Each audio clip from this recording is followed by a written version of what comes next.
The Chinese New Year, also known as Spring Festival, will fall on the 31st of January this year.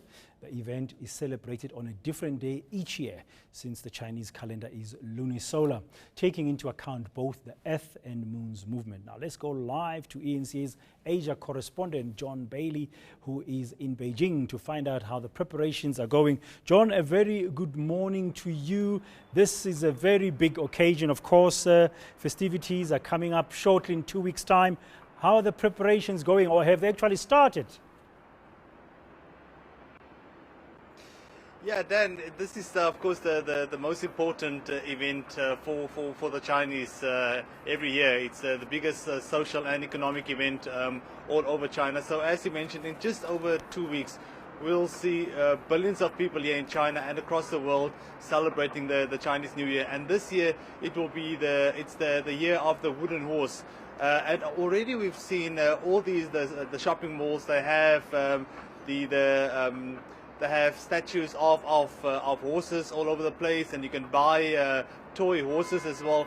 So it's a very festive atmosphere as people head closer. And of course the big thing really about Chinese New Year as well is the migration, the biggest human migration every year over about a 40-day period. So you'll have about probably close to 800 million people will be moving at the same time. So that's a massive task for the Chinese authorities to try and handle all these people. Now, John, you say it's the year of the wooden horse. What's the significance of the wooden horse in China? Well, what it's supposed to symbolize, it's those born under the wooden horse. They're supposed to be clever, they have good communication skills, but they're also very stubborn. And in fact, what they are saying for this year is that those who are wooden horse, who are born under the wooden horse, that they should be quiet and patient. But it's also a good year for career development, and also for those who are interested in romances. It will be a good year for romance as well. That's good.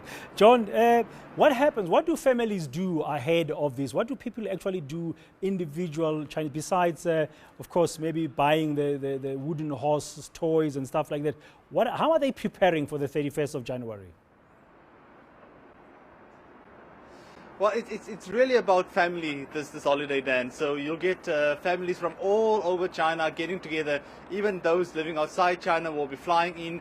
You have companies who will actually they buy tickets, whether it's plane tickets or train tickets for their employees to go and visit their families. They spend say 15 days together with their families, and then they come back. But it's a lot of festivities, and a city like Beijing will be turned into a mini war zone, because the amount of fireworks that they'll set off here, it's something to behold. I mean, Beijing's the skyline will be lit up for about 15 days.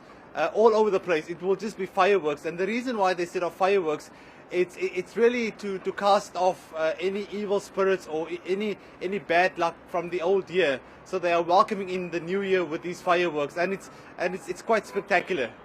I understand. Is there also some religious ceremony that goes with the Chinese New Year?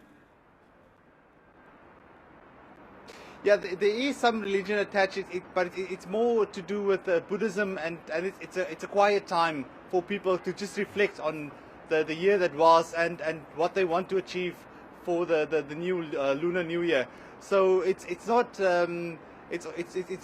necessarily a Christian or Muslim, but it's really a private time for people to reflect, whether it's whichever religion they are interested in, but mainly a focus on Buddhism.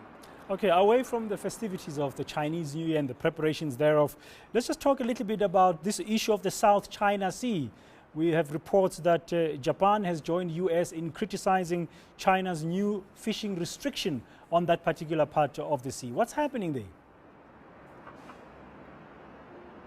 Well, the latest, Dan, is that today the Chinese Foreign Ministry issued a statement saying that Japan can expect a firm response from China if it encroaches on the Chinese vessels patrolling those disputed islands.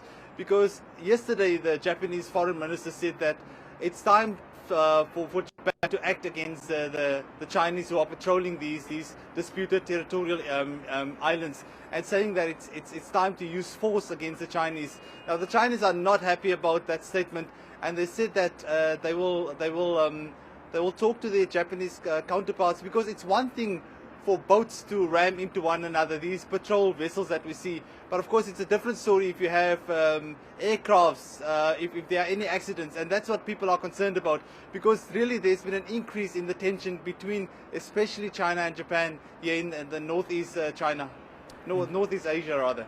Thank you very much. That's eNCA Asia correspondent John Bailey, live to us from Beijing. Know more about your world. eNCA.com.